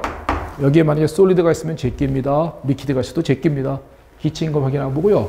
반응물의 몰수는 4몰이구나. 생성물의 몰수는 2몰이구나 라는 것이죠. 그래서 압력을 증가시키면 몰수가 줄어드는 방향이니까 정반응이 몰수가 줄어드는 방향 맞죠. 그래서 4몰이 2몰이 되는 방향이 몰수가 줄어드는 방향입니다. 그러니까 결과적으로는 몰수가 줄어드는 방향은 정반응이구나. 정반응이니까 자 수득률이라는 것은 생성물의 수득률을 말하는 것이겠죠. 그러니까 수득률은 증가한다 이렇게 표현해야 되겠죠. 수득률은 증가합니다라고 표현해야지 정상적이므로 정답은 기역과 D가 틀렸고 니은만 올바르게 되어 있는 지문이 17번 문제였습니다. 자 18번 가볼게요.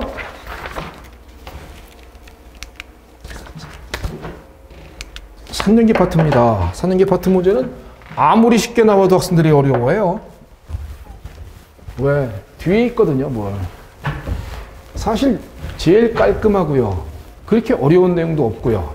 그리고 물론 그 정리가 되기 전까지는 헷갈리는 건 맞습니다. 그래서 정리만 잘 해놓으면은 그렇게 생각보다 어려운 것도 없고 공식도 별로 없고 그런데도 불구하고 산연기 파트 못합니다.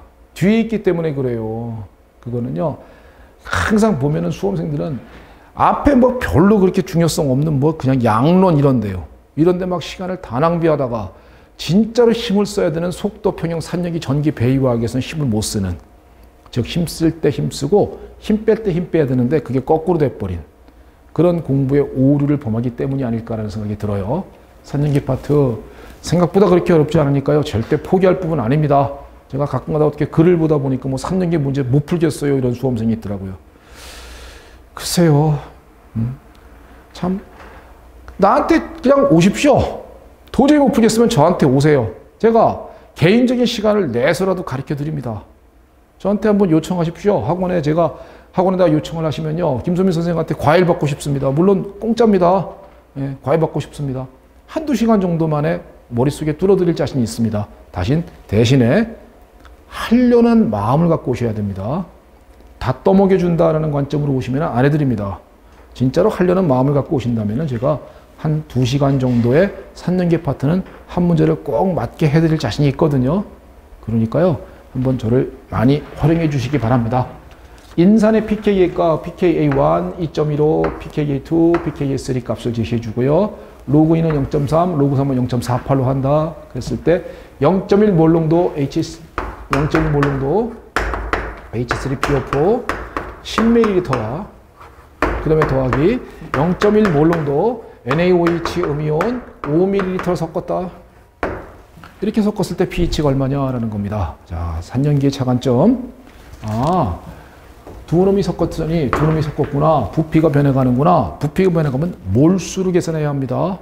이걸 몰농도로 환산해서 계산했다가는 복잡해서 못해요. 몇 몰이냐는 몰수로 계산하는데 0.1 몰농도 10ml에는 1mm몰이 있는 것이죠.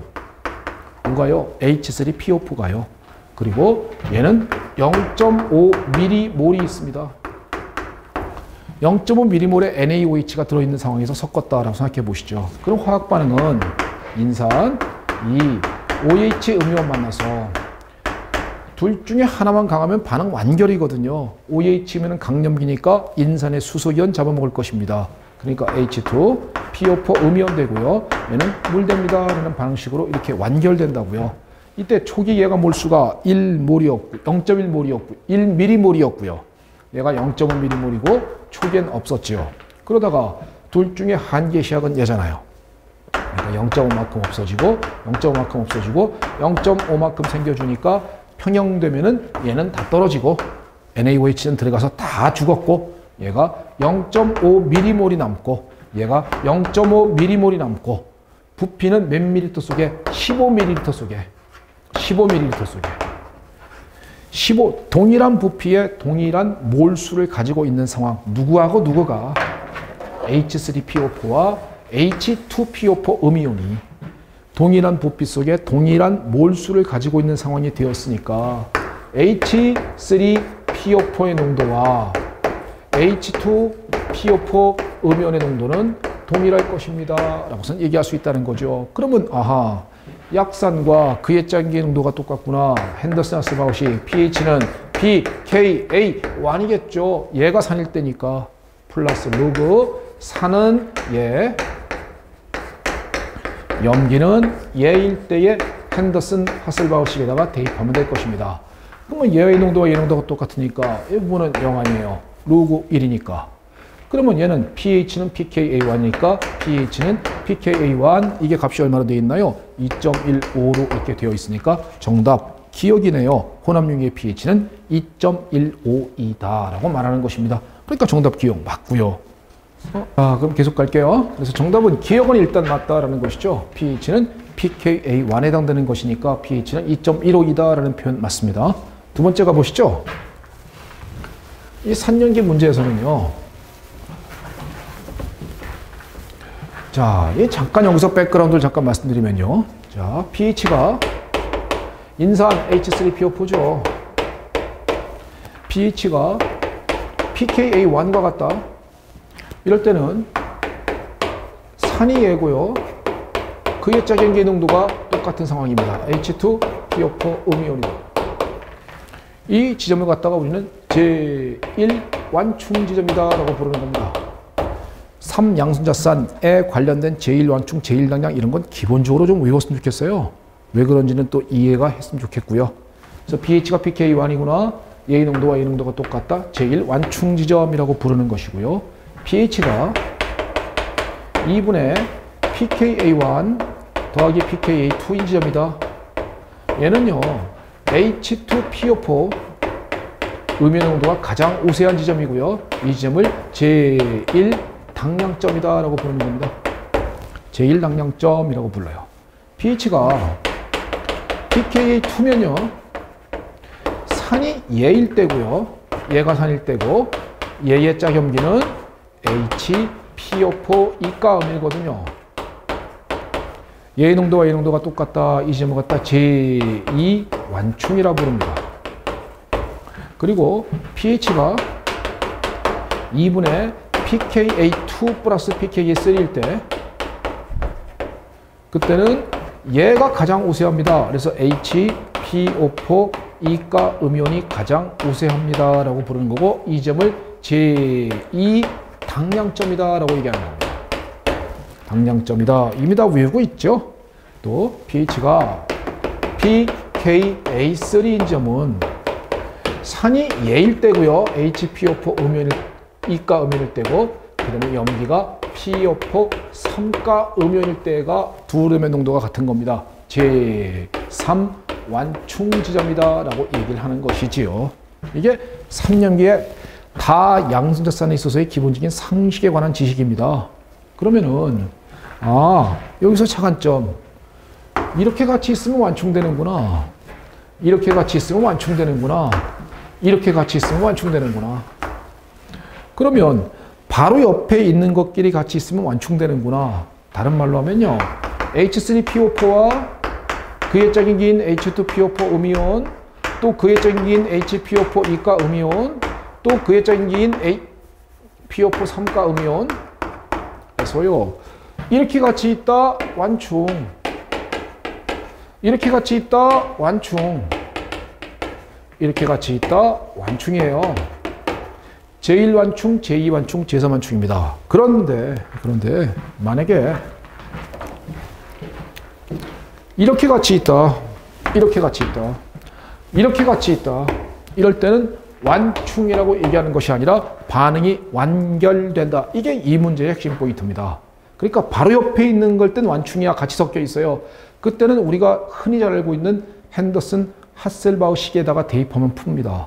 그런데요, 한 달이 더 걸러 있을 때는, 그럴 때는 완충이 아니라 반응이 완결된다는 것이 이 문제의 핵심 포인트라고요.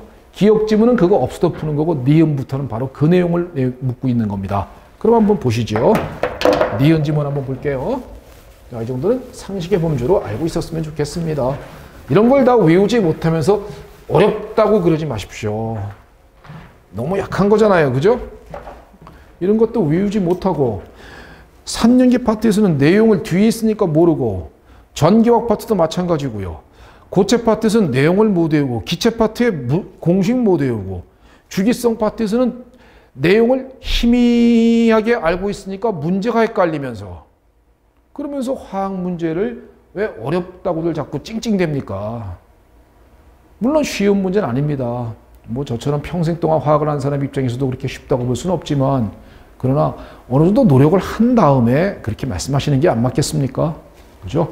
그럼 또 가봅니다. 니은 지문은 0.1 몰농도 H3PO4 10ml와 그 다음에 0.1 몰농도 Na2HPO4 20ml 섞었다 그랬거든요. 그러면 몰수 나옵니다. 1mm몰 나오죠. H3PO4 얘는 두 개의 Na 양이온에 HPO4 이가 음이온이니까 얘죠. 얘는 어차피 물속에서 아무 역할 못하는 비활성이니까요. 그러면 얘가 반응하는 거구나.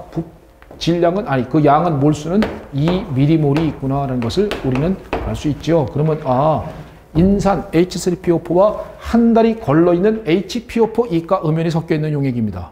결국은 이거는 완충이 아니라 반응이 완결된다죠. HPO4 이가 음이온. 수소이온 얘가 얘한테 줄 것입니다. 얘가 산이겠죠.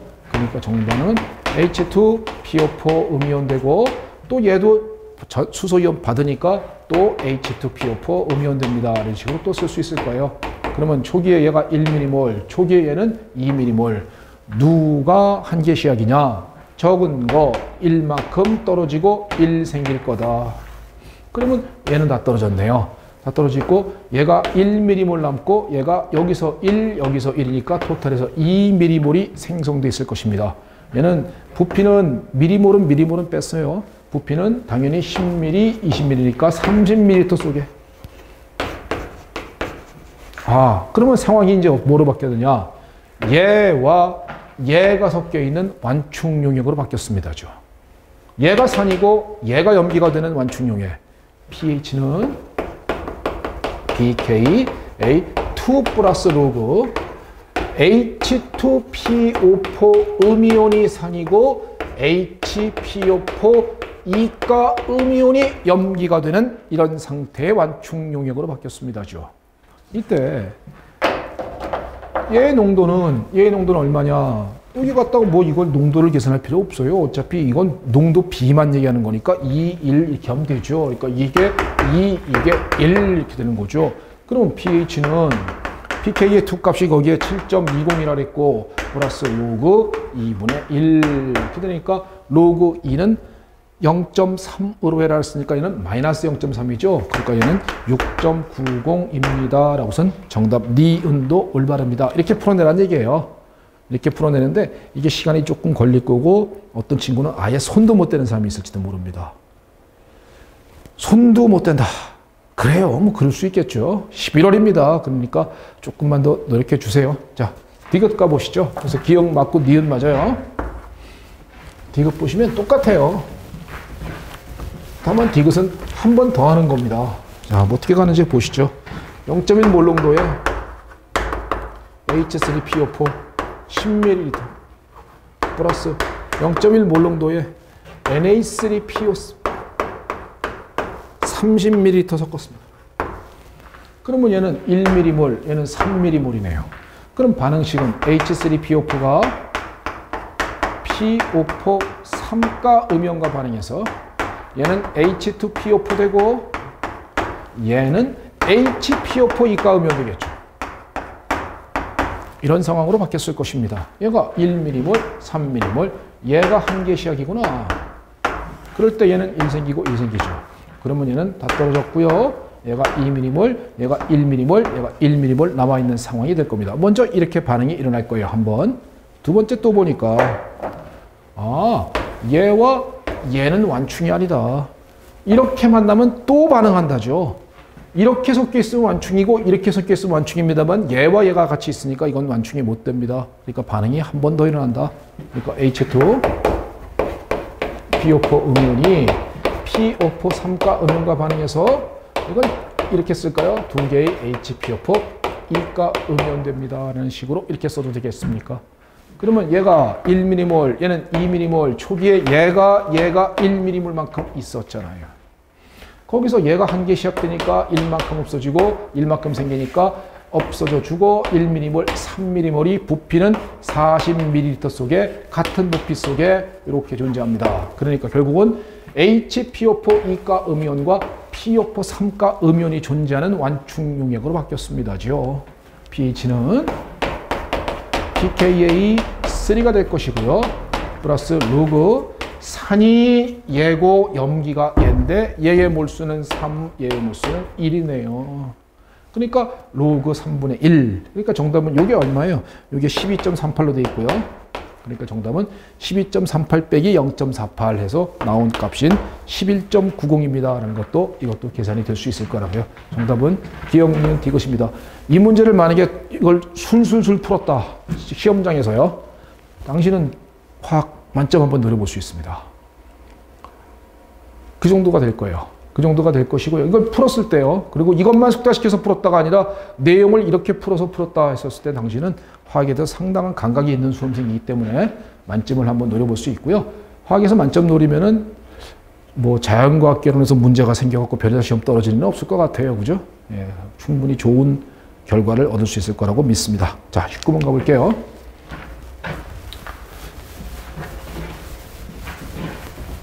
농도 차전지죠. 자, 농도차 전지. 가전극에서는 은전극의 질량이 줄어들고 나전극에서는 은전극의 질량이 증가한다. 이게 무슨 말이냐 이거죠. 아, 여기는 농도가 묽어야죠. 그래야만 이게 농도차 전지는 기본적으로 농도차 전지도 갈바니 전지거든요. 갈바니 전지는 기본적으로 자발적 화학 반응을 통해서 전기 에너지를 생성시킨답니다. 근데 그 자발적 화학 반응은요. 자, 농도가 만약에 이게 용기 속에 은이 이렇게 꽂혀 있는 상황에서 도선을 연결시켰는데 은인데 여기에 Ag 양이온이 있고 여기가 Ag 양이온이 있는데 여기가 만약에 1몰 농도 여기도 1몰 농도다. 이렇게 농도가 같을 때는 이건 전지가 못 됩니다. 이건 이제로 값이 뭐예요? 그냥 0V죠 뭐. 이건 전지가 될 수가 없어요. 하지만 한쪽은 예를 들면 농도가 묽다. 여기가 0.1몰 농도다. 그리고 한쪽은 농도가 진하다라고 했을 땐 이거는 이제로 값이 0이 아닌 전지로서 값어치가 있습니다. 왜? 자발적 화학 반응이 일어날 테니까요. 어떻게 자발적 화학 반응이 일어나냐면요. 자, 한쪽은 농도가 묽죠. 한쪽은 농도가 진하죠. 자연의 법칙은요. 묽은 거, 진한 거 섞으면 중간 농도 됩니다. 즉, 농도는 중간값을 가지려고 하는 경향성이 있는 거예요. 이게 자연의 법칙이죠. 그러면은 어떤 일 벌어져야 되느냐 하면요. 여기서 은전극이 녹아내려줘야 합니다. 그래서 얘는 농도가 진해져야 되는 거예요. Ag 양이온은. 원래 농도가 묽은 놈은 농도가 진해지려고 할 것이다. 이렇게 된다고요. 그러면 가전극에서는요. 은전극의 질량이 줄어들고 그랬으니까 Ag 양이온으로 은전극이 녹아내렸다는 얘기입니다. 그러면 가전극에서는 어떤 일이 벌어졌느냐 하면은 Ag가 Ag 양이온으로 이게 묽은 용액 쪽으로 갔을 때는 농도가 얼마인지 모르니까 그다음에 전자가 튀어나가는 산화 반응이 일어났구나라고 말해야 된다는 것이죠. 갈바니 전지에서는 산화 반응을 마이너스 극이라고 부르는 거 맞아요? 마이너스 극은 양극이라고 하는 거 맞습니까? 영어로는 에노드라고 부릅니다. 그래서 가전극은 산화전극이고 마이너스 극이고 양극이고 에노드입니다 라고 말하는 것이지요. 그러면 나전극은 어떤 일 벌어지느냐죠.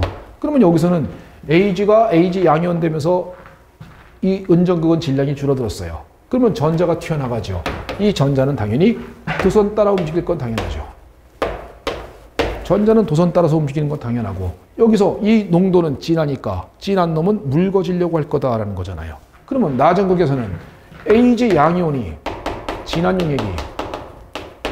용액에서 얘는 전자를 받아서 은으로다가 속출돼야죠. 그러니까 여기서는 은이 이렇게 입혀지는 것이죠. 그러면 여기에는 은이 이렇게 입혀진다는 얘기죠. 그 얘기는 나전극의 은전극의 질량은 증가한다 이 얘기죠. 그러면 가전극은 산화전극이고 나전극은 전자를 받아서 환원되었으니까 환원전극입니다 라고 말하는 것이죠. 그래서 이건 환원전극이고요. 플러스 극이고요. 음극이라고 표현하는 거고요. 영어로는 캐소드라고 얘기를 하는 것이지요. 이게 농도차 전지의 기본 개요입니다. 전체 반응은 두 개를 더하면 되겠죠. 그러면 이렇게 날아가는 거죠. 이렇게 날아가니까 전체 반응은 Ag 진한 용액에서 Ag 묽은 용액으로 됩니다. 이게 농도차 전지의 전체 반응에 해당될 것입니다. 그러면 자, 이 개념을 알았어요. 기억. 가전극에서 나전극으로 전자가 이동한다. 전자는 일로 가야죠. 왜? 여기서는 은전극의 질량이 줄어들면서 전자가 튀어나가고 튀어나간 전자는 도선 따라 움직여줘야 합니다. 그러니까 기억 지문이 맞죠. 그다음에 두 번째, 가전극의 Ag 양이온의 수용액의 농도가 나전극의 농도보다 적어야만 전자가 일로 가죠. 그죠? 그러니까 기억도 맞고 디귿도 맞습니다. 라고 얘기해 줄 수 있을 것이고요. 디귿 지문은요. 나전극에서 예의 농도를 감소시켰습니다. 예의 농도를 감소시켰어요. 예의 농도를 감소시키면요. 자, 르샤텔레를 생각하시면 돼요. 예의 농도를 감소시키면 반응 어디 갑니까? 역반응 가죠. 역반응 가면 전지전압은 감소되는 겁니다. 정반응 가면 전지전압은 증가, 역반응 가면 전지전압은 감소. 르샤텔레 원리랑 똑같습니다. 그러니까 정답, 전극전이는 감소된다라는 표현인 기억, 니은, 디귿이 전부 다 올바르게 되어 있는 표현, 농도차 전지에 관한 이야기였습니다. 문제 19번이었어요. 자, 마지막인 20번입니다. 힘드네요.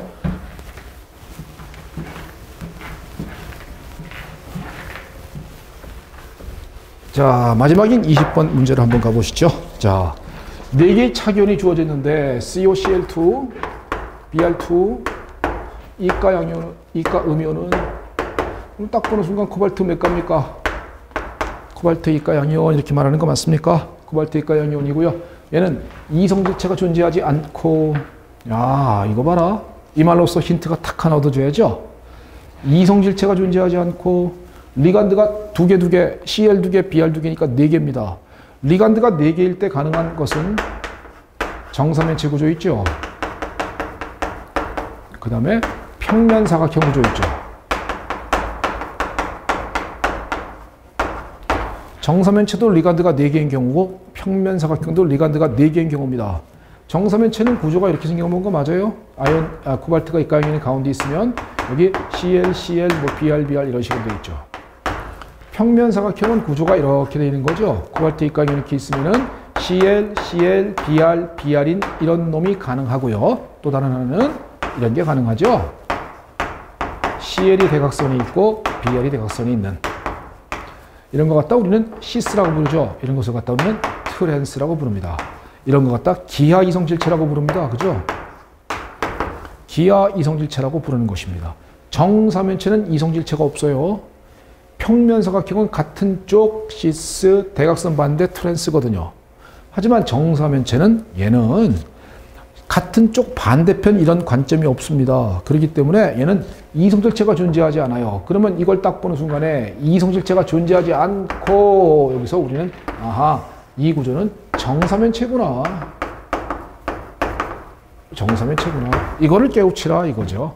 그래서 정사면체 구조이니까 코발트 이가이온은 전자 배치가 아르곤에 3D7 맞죠? 3D7이니까 자, 스플리팅 패턴 정사면체 T2G와 EG가 뒤바뀌죠. T2G와 EG가 뒤바뀌고 간격이 좁기 때문에 하이스핀을 선호하여서 하나, 둘, 셋, 넷, 다섯, 여섯, 7개의 전자가 차 있는 상황으로다가 스플리팅 패턴과 전자의 배치가 될 것입니다.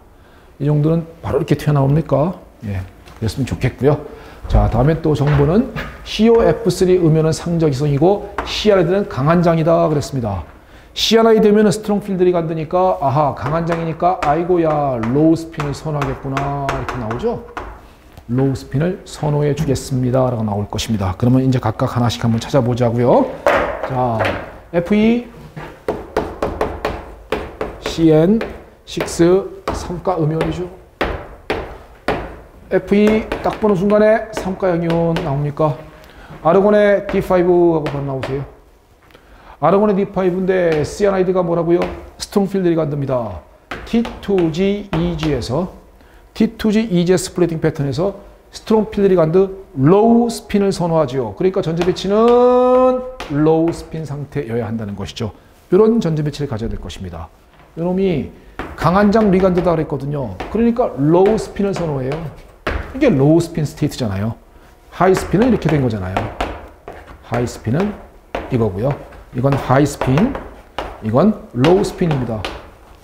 그러니까 결과적으로 아하, FeCN6 3가 음연은 Fe3가윤의 D5고 T2G EG의 스플리팅 패턴상 로우 스핀 스테이트니까 헛전자가 한 개가 있는 화학적이구나 라는 것을 알 수 있고요. 이건 코발트 2가 양이온에 관한 것이고 이거는 Fe3가 양이온에 관한 그림이겠구나 라는 걸 됐죠. 그 다음엔 티타늄 H2O 6 3가 양이온 이렇게 되어 있습니까? 그러면 딱 보는 순간 티타늄 3가 양이온이니까 아르곤의 D1이구나 라는 거죠. 아르곤의 D1이니까 하이로가 없어요. 이거는 어쨌든 간에 전자가 하나만 차 있는 상황이 될 것입니다. 일단은 3번까지는 됐습니까? 마지막 4번 보시면요. 칠판 관계성 여기다 좀 적을까요? 마지막 4번은 코발트 6 3가 음이온이니까 코발트 3가 양이온이니까 D6구나 이렇게 되죠.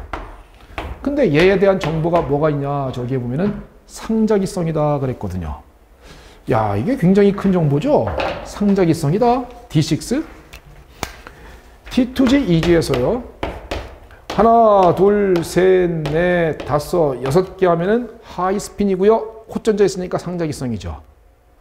하이스핀은 콧전자가 있으니까 상자기성입니다. 하지만 하나, 둘, D2G, EG에서 하나, 둘, 다섯, 6개 이렇게요. 이렇게 로우 스핀 상태로 적으면요. 로우 스핀 상태로 적으면 얘는 콧전자가 없는 반자기성이 되겠죠. 그러면 문제에서 뭐라 그랬느냐. FCO, F6, 3가 음면은 상자성이다 그랬잖아요. 그러니까 바로 나구나라는 것을 알 수 있다. 이거 아니구나. 로우 스핀이 아니고 하이 스핀이었구나. 그러니까 결과적으로 F라는 것은 위크 필드 리간드구나 라는 것을 알 수 있죠. 그러니까 정답은 일단 기억. 중심금속의 산화수가 다른 체견이 존재한다. 얘가 다르네요. 나머지 전부 다 3가인데 얘만 2가입니다. 그러니까 기억은 맞죠. 두 번째 니은. 짝을 이루지 않는 D전자수의 총합은 여기서는 짝을 이루지 않는 거 하나, 둘, 3개고요. 여기서는 하나가 있고요. 여기서는 하나 있고요. 여기서는 하나, 둘, 셋, 4개 있죠. 다 더하면 몇 개입니까? 다 더하면 9개네요. 그죠? 그러니까 정답은 니은은 10개가 아니라 9개이다 라고 써야 되니까 틀렸고요. 이것은 평면사각형은 없습니다. 평면사각형이 있으면 시스 트랜스 기하 이성질체가 있어야 돼요. 근데 정사면체 구조이기 때문에 얘는 기하 이성질체가 존재하지 않는 거거든요. 그래서 정답은 니은, 디귿 틀렸고 기역만 올바른 지문인 것입니다. 예, 이렇게 변리사 시험에 나올 거예요. 이런 식으로 주어진 정보를 활용해서요. 내용을 갖다 파악하는 거. 그러니까 정답은 스트롱 필드 리간드, 로우 스핀 스테이트, 위크 필드 리간드, 하이 스핀 이런 게 내용이 헷갈리거나 내지는 딱 보는 순간에 코발트 입각이온 D7하고 안 튀어나오거나 아니면 스플리팅 패턴 T2G, EG가 정사면체에서 뒤바뀝니다. 뭐 예를 들면 평면사각형이 DX제곱 마이너스 Y제곱 DX 말이 자꾸 헷갈리네요. 평면사각형의 스플리팅 패턴이 헷갈리거나 내지는 선형에서도 DZ제곱의 에너지가 제일 높다는 그런 것이 헷갈리거나 이렇게 되는 이런 내용 자체에서 혼동이 오면서는 문제가 안 풀린다는 거죠. 그러니까 내용이 안 헷갈리는 것이 중요합니다. 얼마나 도움이 되었는지 모르겠습니다. 지금 이제 11월, 물론 이 강의를 들으실 때는 12월일 걸 가능성이 높습니다만은 그러나 걱정하지 마시고요. 2개월이면 충분히 많은 것이 바뀔 수 있습니다. 충분히 많은 것이 바뀔 수 있고 자기가 취약하다고 생각하는 부분을 잘 정리하셔서요. 다가오는 변리사 내년 1차 시험에 59회 1차 시험에 반드시 꼭 합격하시기 바랍니다. 저는 화학에 여러분들에게 도움이 될 수 있도록 끝까지 노력하겠습니다. 자, 이걸로다가 일단 해설 강의는 마치겠습니다. 감사합니다.